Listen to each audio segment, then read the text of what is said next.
Hi, my name is Debbie, and I am obsessed with all things to do with ultrasound.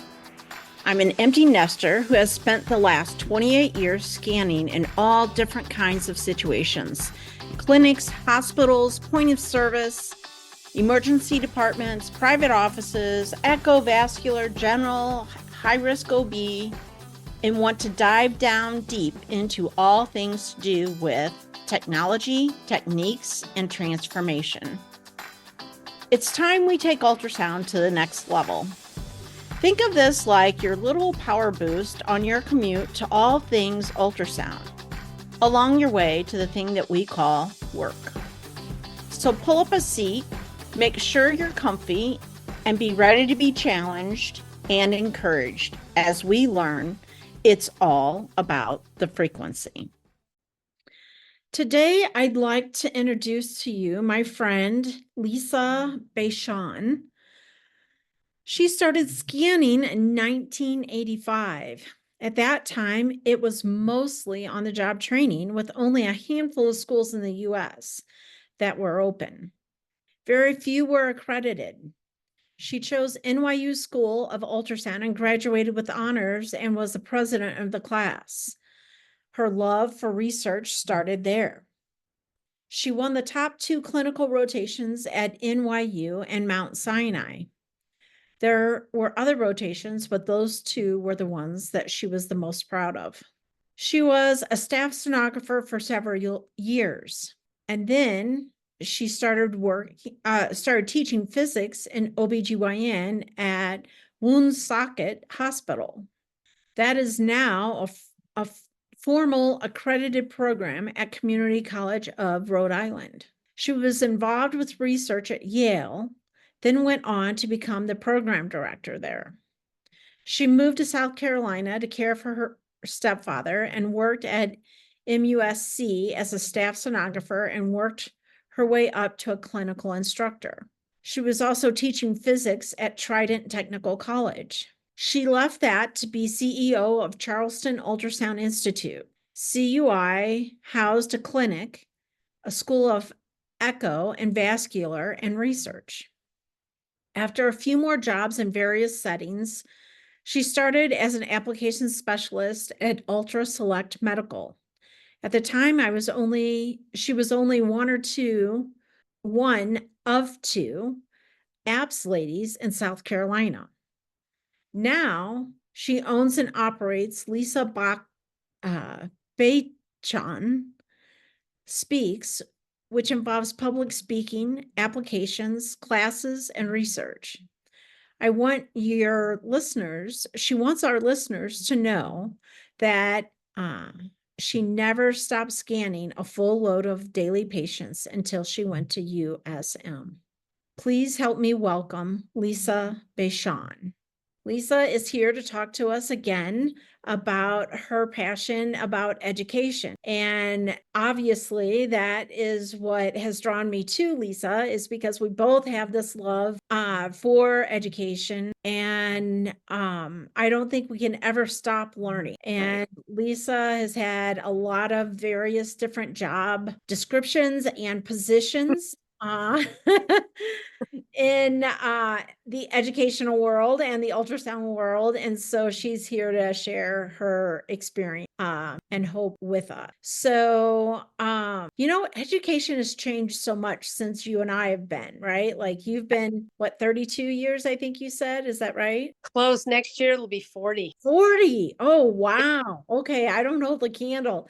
I've got 28, I think, and counting still. But it's our generation, as our generations change, we have to change, right? Right. And I don't know, where do you want to start? Let's start with clinical site. Let's talk about that.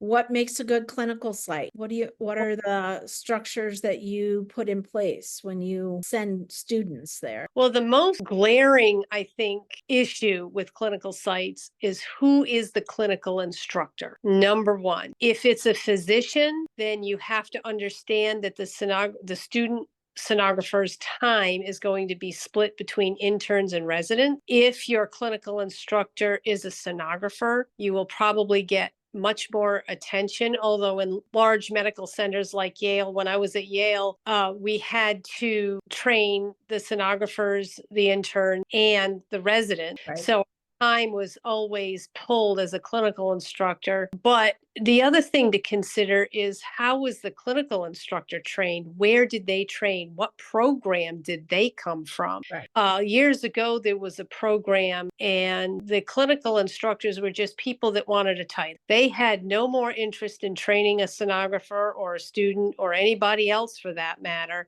They just wanted a title to sport around. They were also not equipped for the job either. They were capable of answering questions or instructing in a non-traditional field of study. In ultrasound, we have the blend of your academic, and you have to coordinate that with your eyes and your hand and the cognitive function of your brain. So it is really such a different field to teach in. But if you have been taught how to and have some methodology behind you, then you can apply that in a non-traditional field of study, such as ultrasound. So that, I think, the clinical sites are really the most important part of a sonographer's education, because you get it all. You learn how to manage your time, write reports, sometimes deal with staff conflict, sometimes Right.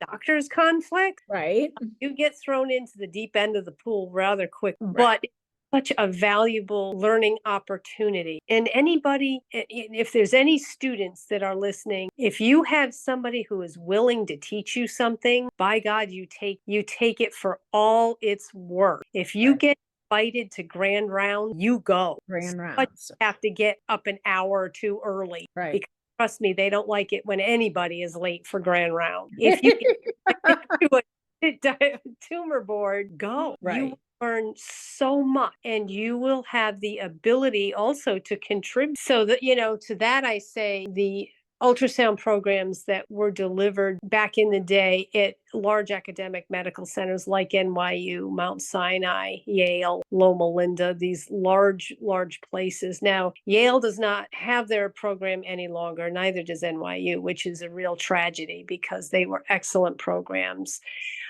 I think NYU had moved their program off site to a community college, as did Yale. There's a BA program in Stony Brook in New York City that's also very good. It's a very good program. But I do feel, having been around sonography for so long and having discussions with you and other professionals in the field, I really feel in the next few years, the entry level is going to become a bachelor's degree. Yes, I'm hoping, right? Like, I'm really hoping.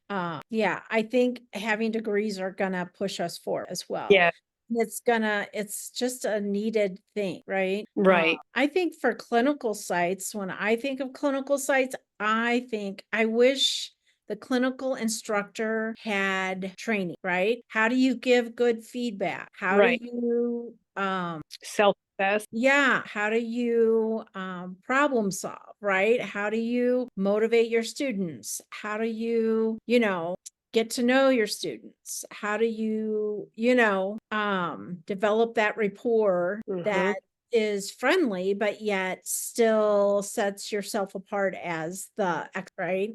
Correct. How to evaluate students, and setting the expectations up first, right? And Correct. then walking them through that. So plus it's a personal belief of mine that I think clinical instructors ought to get paid. Oh, absolutely. Absolutely. I When I don't know what it would be or how you would do that, but they would get X amount of dollars a week or something if they're going to be responsible for someone's education, right? That's That correct. way they're a little bit more invested, right? Correct. And And they take it a little bit more seriously, and they're the ones where the buck stops with them, right? Like, so, nursing does it, and I think we need to do it. I think we need to pay somebody to take full responsibility. It takes me longer to scan when I'm having to explain everything to the student, yes, yes. right?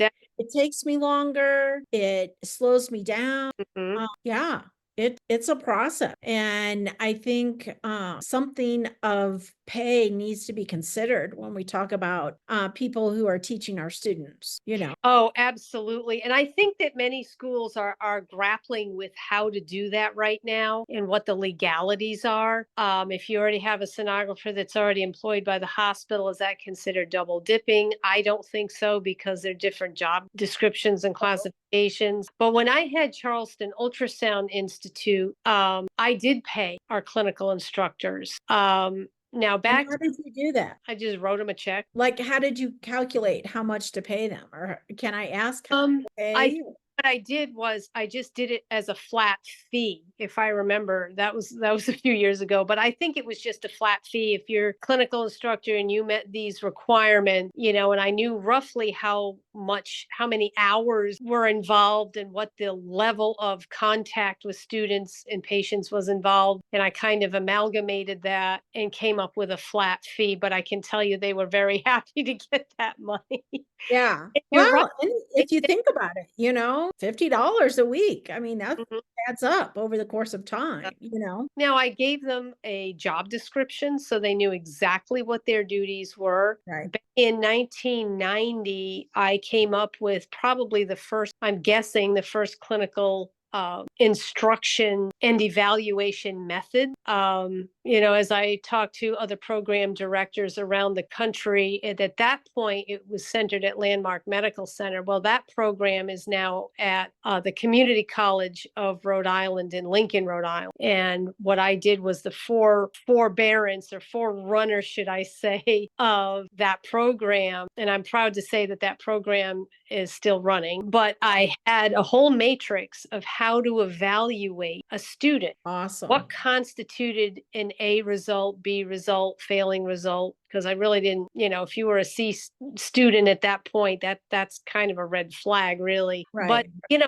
programs are still grappling with this today. They have a Trajexis system. They have various systems and things through the SDMS that they can use for a clinical instruction algorithm and evaluate their students clinically. But I did train our clinical instructors. I structured it just like a job, and we were very successful. And I was that CEO for 7 years. And unfortunately, at the end of that 7 years, two things happened. My medical director got very ill and was unable to continue his duties, including seeing patients, and banking law changed. So all of this kind of converged into the perfect storm. So I ended up closing the school. Oh, wow. That's interesting. But it was an accredited school, right?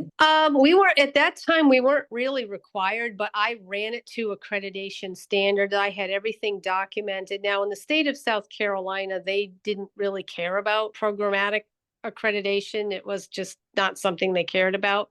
What they cared about is going through Commission on Higher Education. Right. So I essentially had two sets of self-study to do. Right. And had I ever been in business a little bit longer, I mean, I had the self-study done. I ran it just like an accredited program. It was listed in the SDMS booklet at the time, because it was not really a website per se back then. But I had just documentation after documentation after documentation for all sorts of things. Right. So and it was all collated. It was in a binder. I had the medical director's signature on everything, payment records, you name it. I had it. So if anybody said, oh, well, you have to get accredited next year. Okay, well, here you go. I'll hand it in tomorrow. I'll pay my fee and hand it in. It's ready to go. Right. Yeah, I think there's been a huge push for accreditation for quite a long time, actually. But that was a huge push when I was going to school. Oh, make sure you go to an accredited program, Everybody was talking about accredited programs, Yes, we can't stress that enough. Yes, I do think that is really vital in order to just cover the basics, right? Right. And then, I think there's things that need to be covered. I think you and I have talked about ergonomics even Oh, being covered. Yeah. And our curriculum now. I can't tell you how many times that I walk in on a student to check to see how they're doing, and the first thing I do is like change the table, because either they're like this or they're Right. like, and they're leaning way over or to the right, or their arm is like way jacked up to the left or something. So And they've got death grip on the probe. right, you can't get the probe out of their hand, right? Right. But yeah, that has certainly been a hot topic in SDMS every year for quite some time. Doing your usual self-care and exercising, all that. But the reality is, this morning I did like 3 obesity patients, one right. And by the time I got to the heart, I didn't have it in me. My hand was burning. My shoulder was burning so bad. Wasn't that I couldn't get it. It was that my arm and my hand couldn't hold the probe long enough That's to right. get all the information. Yeah. Right. And so it's a real thing, after 28 years of doing it. Right. And so I think to bring awareness, back in the day, we didn't have chairs. We didn't have those cool ergonomic chair things to sit in. We had nothing like that. No, we sure didn't. And it does make a difference. Yes, it does make a big difference. And so, yeah, I think our education also, in my experience, it needs to be, I think we're at a level now where we can do like a beginner where you just come out of school and you know the basics. Right. You can take your test and sit for the board, get your job. But then I think then there's a middle level that we can start teaching more advanced skills and management skills Yeah. and people skills and mentoring, like how to really truly mentor someone. Correct. And some more advanced level skills. And then we can have our advanced practice sonography, right? And so I think we could even do like an associate's degree, a bachelor's degree, and a master's. Yeah, absolutely. I think the time has come. Yeah. I think that the time of, oh, I'm just going to go get my 2 year and then that's it. I stop at that level. Well, then my feeling is then your level of promotability and your income level will also stop. Right. Yeah. And I think the education piece has to be there. The degree piece has to be there to prove our integrity, right? Yes. And I remember having kids in high school and talking about where they were going to college and why it was so important to go to college Right. and different things. And I said, sometimes, you get out of college and you think, well, that class was bogus, but it doesn't matter, because what you've proven to an employer is, I made a goal. I had those classes. I did what it took to make this a goal and accomplish, right? Even though it had some baloney type classes in there that you didn't think you needed or whatever. I think what it says to people is you have the persistence to set a goal, keep the goal, and move forward, right? Yeah, absolutely. I lived in a college town and I did my master's degree with a whole bunch of young kids, right? And it was funny listening to their struggles. And it's just real life struggles of being an adult, right? That's right. And going to school and this, that, and the other, right? And that is what life is. Right? It is still having life struggles and doing the hard stuff to get through school, or still showing up and going to work, or still showing up to go to school, or still showing up to do whatever, despite the whatever that happened the night before. Right. Right. So there's just a lot to be said for persevering and setting your goal, making your goal. And when employers or hospitals know that that's what you've accomplished, then I think they're really much more willing to invest in you. Yes, I agree. Because you've proven yourself, right? It's just another way of showing you've proved yourself to go that mile, that extra mile, to get that education. Absolutely. And they know you take it serious. Right.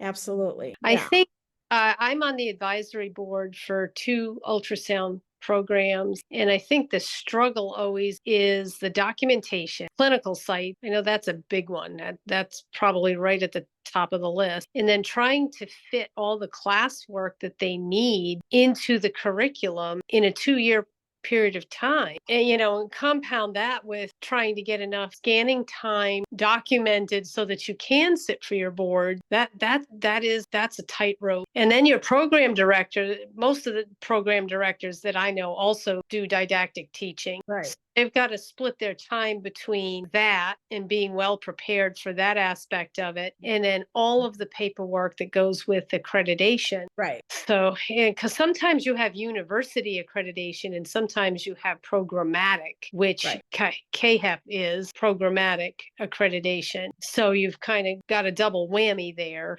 Right. So yeah, it's a little bit of a tightrope walk. Yeah. Yeah. But I think it's important. I think being educated, having a voice, having that is important to move yourself forward now. Oh, absolutely. Absolutely. So I think you're going to be left behind if you're not going. If you don't think that you'll be left behind if you don't think a bachelor's degree won't get you the next step forward. Right. Right. And masters. But then there's certificate training like IV certification, lip filler certification, different Right. citation that you can still take on top of that. It still will show, hey, I've got an interest in my field and I'm moving forward. I'm Right. serious about it. But then, you're right. You have to look at the bachelor's and potentially the master's. There is not a PhD program in ultrasound in the United States. There is one at the Karolinska Institute in Sweden, in Moldau. I did apply for it back in the 90s. Okay. And I made it to the second tier of consideration. But one thing I failed to check or understand is that my references, I had to get 3 physician or MUDFUD references, send in with all of various documents for ultrasound. All of them said that this was a waste of time and that I should go to medical school. So therefore I didn't get in. I was dated. Yeah.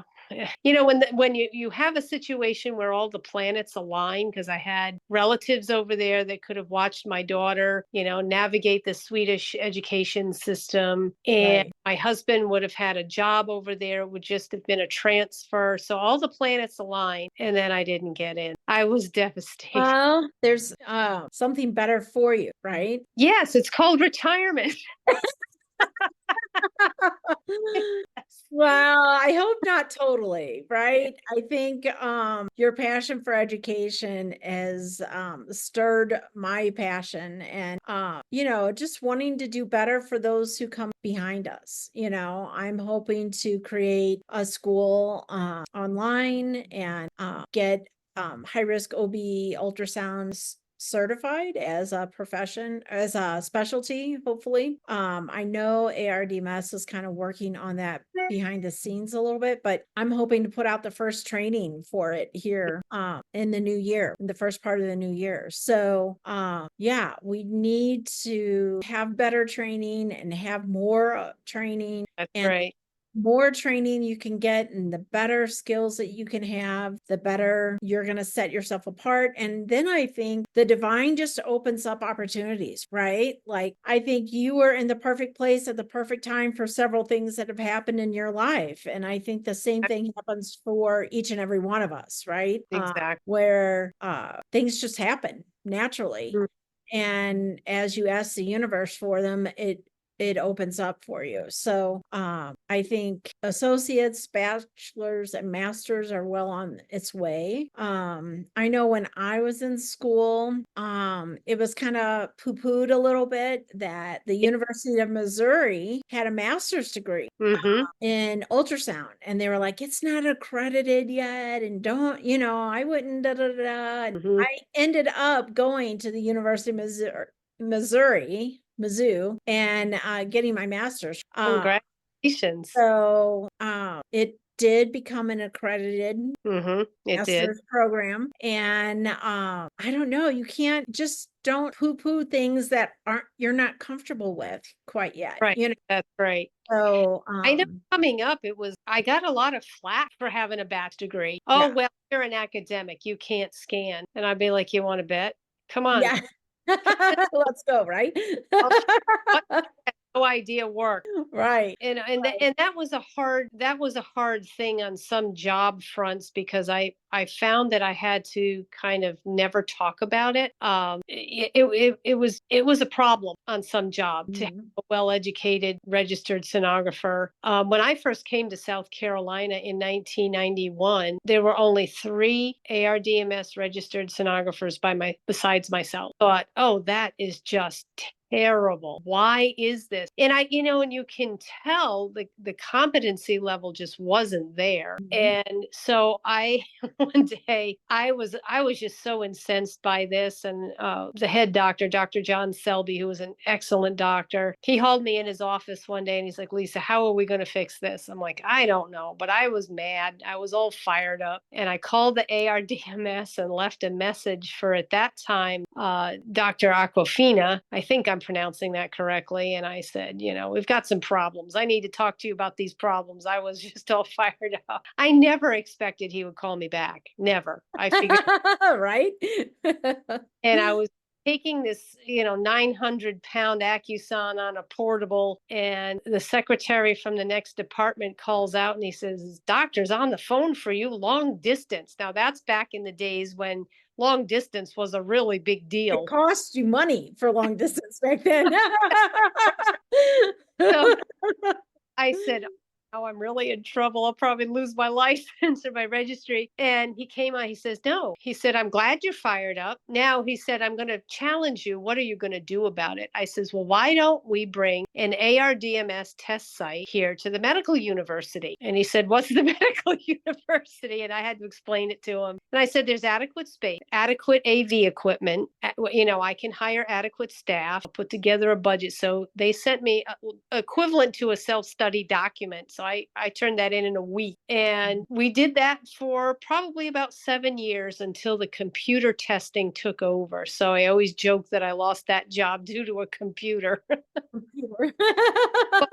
No, I think our first year, I think we had like 300 registrants because that meant that people didn't have to travel outside the state, thereby eliminating a barrier. Right. For them to get. Right. And my front desk staff, they spoke Southernese. So it was much easier for the registrants to relate to the front desk staff and have that better communication with someone that you perceived as like yourself. Right. And I did colorblind hiring. So I had equal number of Afro-Americans and whites and Hispanics. And so, I had all the bases covered. So I think in my estimation, I think it was a success because we got better sonographers, clinically astute sonographers, registered sonographers, better educated sonographers as a result of it. So I feel like I really did my part, even though it initially was born out of being a little sassy. Yeah. Yeah. Well, sometimes that's what it takes, right? To get kind of fired up about it. And then what are we going to do about it? And knowing that you have that support to move forward on an idea or something Right. is all you need, right? It's not like you need somebody to do it for you, but you need somebody to say, yes, I'm with, let's do this. I'll That's do right. this part if you do that part, and Right.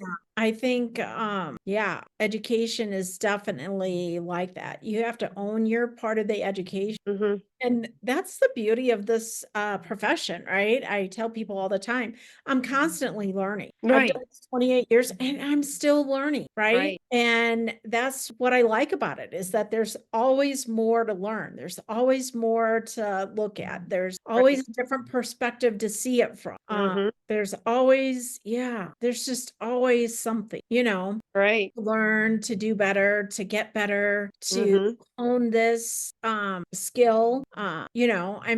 I'm still, there's just so much, and it wasn't laid out to us, but we're still learning it. Like we're learning how to dissect the chart to get the information that we need, right? Where to find these things and what information to get to make yourself stand out, right? Like getting the whole story of the patient, Right. Tonight I did an inpatient and I was in a little bit of a hurry because they don't like overtime. So I didn't do as thorough of a look through the chart. Mm-hmm. And it's not that it made my scan any less or any different. It's just I didn't have as much credibility going into the doctor to say Right. what her history was, right? And I knew enough of it to get by and still provide very adequate information, but I didn't know the full scope Right. of her medical. Now, the doctor had plenty of time to look at all that while I was doing the scan, right? Right. For 30, 40 minutes, right? Right. So, there's a little bit of time discrepancy there, Right. but yeah, I think those little things are kind of what helps set you apart is being able to dissect the chart and know where to find things and what to look at and how to find it, how to present it to the doctor. I mean, all these things are things that you learn in your educational training. Yeah. And I was talking to someone else who was one of my educators. And it's a little scary because I think where we're going to in our future a little bit is we just scan, we scan, we scan, we scan, we scan, but we don't really take the time to look at that information. That's right. And oh boy, have we been burned before for not doing, Oh, yeah. like us people who have been around a long time will tell you, oh, the stories, oh, the pain, the gut wrenching thing that we missed, or we Yeah. didn't know when we presented or something because Right. we didn't do that. Right. That's And right. it's not just, oh, let me scan you and you're done. Scan you and you're done. There's Right. much more to it that I think we're losing. And you are touching on a touchy subject, a hot potato issue, is that a lot of these manufacturers are trying to dumb down ultrasound so that, somebody like a medical assistant should be able to walk in, grab the probe and scan. And I've often cautioned them because you don't want to dilute the field. It was hard enough for Right. us to get where we are today that we do not need to be dumbed down to the extent where you've got MAs doing ultrasound Right. or surgical techs for that matter, or Right. secretaries, or, the blowback that I get is, oh, what about rural healthcare? And they can't find a sonographer. I'm like, they could find a sonographer, but they have to understand they're going to have to pay that person. And if they Right. expect them to be the only sonographer plus call so that Right. they have no life and no recovery for their body, you better plan on paying them really well or have some. Well, and rural ultrasound, let me tell you, I've done rural ultrasound. You do every modality. Yes. You do echo, adult echo, vascular, general, breast, OB. Every now Mm-hmm. and then you do a pediatric, right? Like you do it all. That's right. And so they don't pay you to do all those modalities. Right, because they couldn't afford to pay They you. can't afford But that. yeah, Yeah. But that's why I think online education is going to be invaluable because it will allow those people in the rural areas to be able to be able to take hold of some education for them. right, They right. get some appropriate training. I That's know right. I've scanned x-ray techs who are out in rural areas when I lived in Minnesota. And they're like, oh, we'd love to be an ultrasound tech, but we'd have to uproot our whole family Mm-hmm. who's a farming family, That's right? right. You can't That's move your farm, to go to a big city to go to a school right. in order to do that. That's And right. if they had an online school, then they could be mentored by someone there locally in the ultrasound department and go through school and get certified. Well, there again, you'd have to vet that whoever it is that's teaching that person. Oh, absolutely. Be careful about who it is that's essentially their clinical instructor, because you've got to get that, your hands on that probe. You've got to have that time built in to your education. But in terms of rural healthcare, it's a real problem, because if they're in a farming community, how are they going to take that amount of time away from the farm? The farm in and of itself is like time and a half. I mean, it never ends. There's just Right. It's usually their it, husband working the farm and they're doing the ultrasound, right? From some of my experience, right? And farm life, you're never done, right? Right, There's right. always work, right? And That's right. so, yeah, I think from my experience, and it's certainly not like this everywhere or Mhm. all the time, but he did the farming and she was the ultrasound tech who got the benefits. So their family Right. had, right? That's Because right. farming is so dang hard, you Yes. know? So yeah, it's a challenge. It's Yeah. definitely a challenge, So I think, like you said, education is our key Mhm. to our future, and getting our associates, our bachelors, and our masters, and getting a program that really is going to prepare us for all that. That's right. Real world problems that we're going to Right, face. right. And giving us the basics and knowing how to do research and be willing to do research and do a poster for the STMS, or, those such things. I think, and just make it a natural part of giving back, right? Right, right. That's what I think. I think we need to really focus on mentorship, because in yours and I's age, we were mentored by physicians, right? Right. That's They right. they took the time to teach us, That's and we right. worked so closely with them, right? And now they're taking the physicians out of that position, and these new ultrasound techs who are coming in don't have that mentorship program. That's right. That's right. And usually the department head is just so busy trying to deal with many other types of issues. I always try, anytime I had a new sonographer or a junior sonographer, I always made a point of telling them, I know that I'm busy, but if you need me, please do not hesitate to come and get me. And at some point we'll catch up and we'll do some case review. And many of those sonographers I'm still friends with today, Yeah. because they were like, Lisa, we just couldn't have made that transition from school to the clinical site. But I also do a lecture series on leveling up your career, which touches on some of these things and the legalities and the specific of, moving up the ladder. So it's, those resources are there. I want that. Yeah. Yeah. And that's the beauty of this, as the podcast, Yeah, is that absolutely. hopefully I'm bringing you and your experience to them so that they can contact you and reach out and say, hey, I'm looking for help in this area. Can you help me? And can you put me in touch with someone who knows about this, that, or the other in this area or that area, And I think that is one of my purposes for this podcast, is just connecting people, right? Right, right. And thank God for you. Educating, connecting them, Yes. because so many of us, as a traveler, the east side doesn't know what the west side is doing, right? Right, And right. the north side doesn't know what the south side's doing. That's right. And it doesn't make anybody wrong. It's just different, right? Right. And if we knew how different we were at the same time that we're the same, I think we could learn from each other so much more, right? And there's, via technology today too, there's such an avenue for learning that we just didn't have before. It was Right. non-existent. Right. Yeah. So I think using that technology is key as well. Very Yeah. much. Yeah. Well, thank you so much again for your third contribution to our podcast. So much appreciated. Again, your variety of background and experience, and your close to 40 years of experience. These kind of people are like gems and jewels in our profession. And so we want to say thank you for all that you've done for the profession in your area, and for your contribution to our growth and our future as you are preparing for retirement, I'm sure.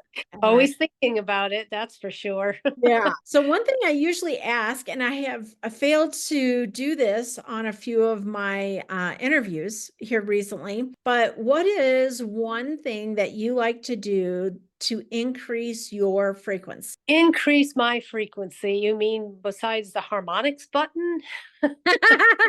Right, exactly. I So think if I was kind of in a down mood and I wanted to get into a better mood to increase my frequency, what would you do? I go walk my dog. There you, that's That's awesome.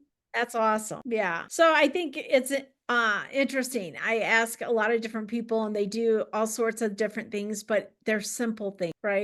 To Right. get us back to center. And so I Yeah. appreciate other people sharing their journey of how they got to where they are at.